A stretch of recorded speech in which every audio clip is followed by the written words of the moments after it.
kwethu ngegama likaYesu Kristu waseNazaretha. Ndibuliso tata bonke, ndibuliso mama, ndibuliso bhuti nosisi nabantwana abancinci ngegama likaYesu Kristu waseNazaretha.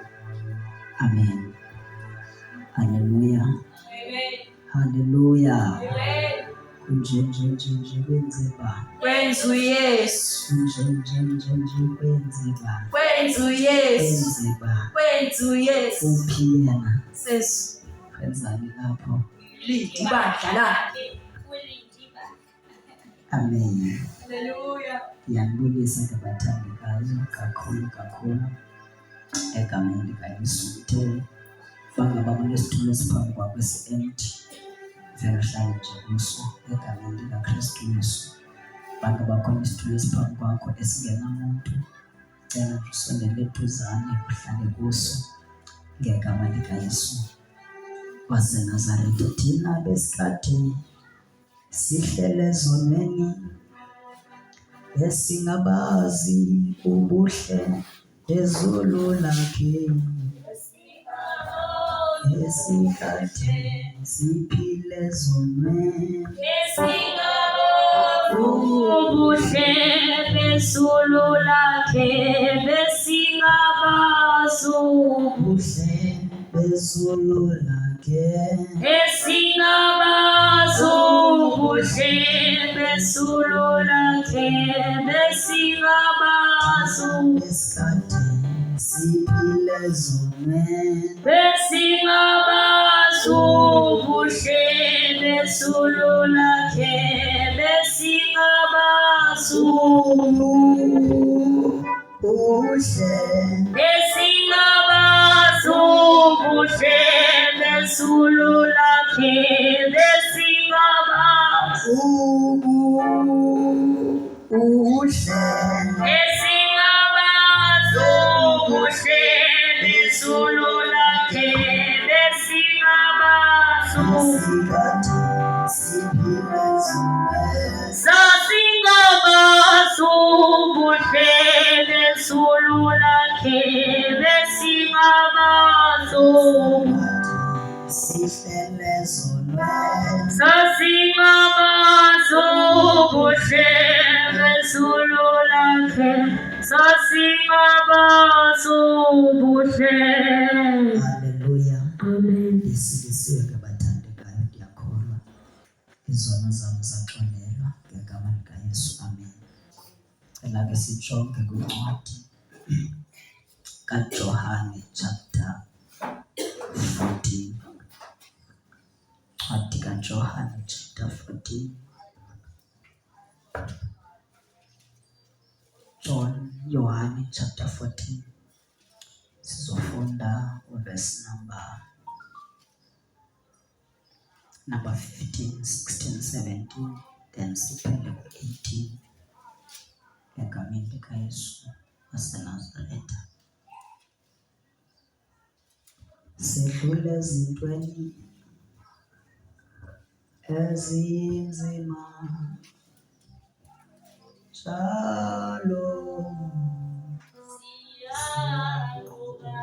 sidlule ezintweni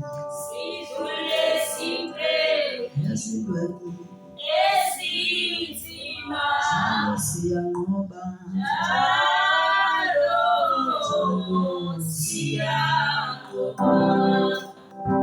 singabanqobi,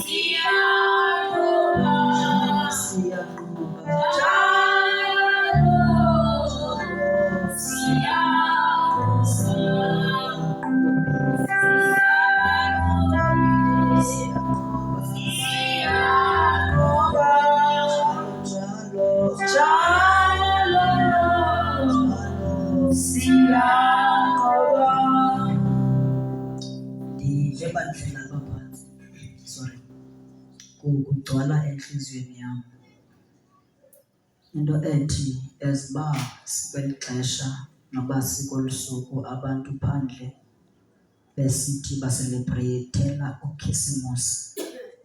Uhlele emoyeni wami into ethi some of them bahlangene neefemeli zabo. Njengoba behlangene neefemeli zabo khona laa nto kuthiwa yi-bond kwii-families eyenzekayo. Laa nto ke is-spiritual kakhulu because every time, most of the time, especially family ezingakholwayo xa zihlangene zizube zihlangene kuThixo wumbi okanye zihlangene ngoThixo wumbi. Yiloo nto uzobeva xa bemane bethetha besithi hayi mna ndiyinto kabani bani, mna ndiyinto kabani bani. Xa bekubona usenza into athi hayi ufuze ubani bani wena, mthathe wonke uyihlo okanye mthathe wonke umama wakho. Ngelo xesha bathetha loo nto mhlawumbi unxilile njengoba unxilile kukhona iingoma ozisinayo, khona iingoma ozidlalayo. Bathi hayi ke ubani wayesenza kanje ke, so kuthiwa umvusile ubani, ibizwe ke igama lakho okanye ibizwe ngesibongo sakhe. Amen. So kwahlala into ethe emoyeni wam eziba sikweli xesha linjalo kuyafuneka nathi as amakholwa, because kuyenzeka ikholwa libanjwe sispirithi somnqulo zithixo libe likholwa lisindisiwe linoYesu because of laa bond bimhlanganisa yena nefemeli yakhe, yena nezinyanya zakhe, yena namadlozi wakhe, ayikhange ibreykhe. Amen. That is why omnye uzofumanisa into yobana noba ekholwa esindisiwe enesiphiwo anaso, ufumanisa into yobana unesipho sobugqirha but uyakholwa usindisiwe.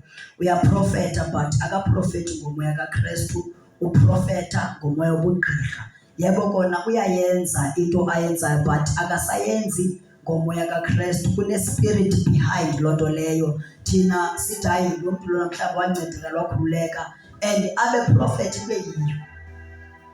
But because lo mntu akakabikho delivered, akakabikho, ayikabreykwa ibond yakhe between yena nabantu bakubo. So xa ungumzalwane kubalulekile into yobana uyithandazele kakhulu into yobana ikhawuke ibond yakho nee-ancestors zakho nabantu abangasekhoyo. Amen. That is why emabandleni ufumanisa into yobana noba umntu sihamba ixesha elide, sihamba ibanga elide noThixo, kodwa kusekhona ikatshi, kusekhona inkani, kusekhona inzondo, kusekhona uchuku. Then xa ulandela ilineage yakhe uzofumanisa uba lo mntu noba esindisiwe kukhona umntu amfuzileyo kwifemeli yakhe. Amen. So xa sikuKrestu sifuza uKrestu,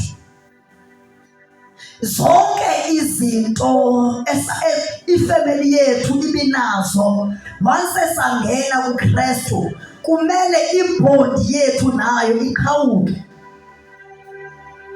Amen. So ndinaloo nto entliziyweni yam.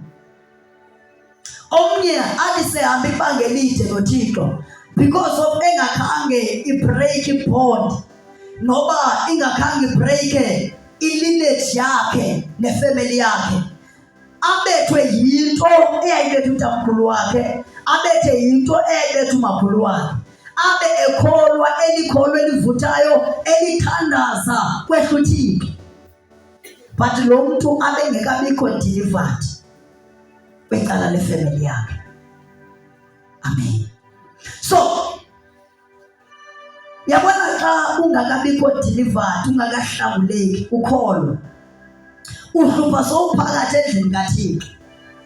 Izinto ezikhuzwa kubantu ebefana into yobana lo mntu akakholwa zikhuzwe nakwabakholwayo, because abakholwayo bangene nezinto zobudala nezinto zomzimba omdala.